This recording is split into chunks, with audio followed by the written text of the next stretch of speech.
Денешниот ден под мотото обликување на еднината на правата, слободата на изразување како двигател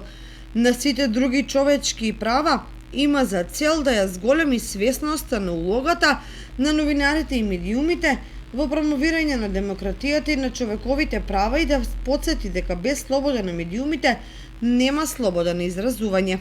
Светскиот ден на слободата на медиумите се одбележува по 30 пат и представува потсетник на владите и организациите да го почитуваат и поддржуваат правото на слободата на изразување, предвидено со член 19 од Универзалната декларација за човекови права на Обединетите нации. Поред последниот извештај на Репортери без граници во 2023 година, Македонија бележи значајно подобрување на полето на слободата на медиумите, но и понатаму има предизвици со кои треба да се справи.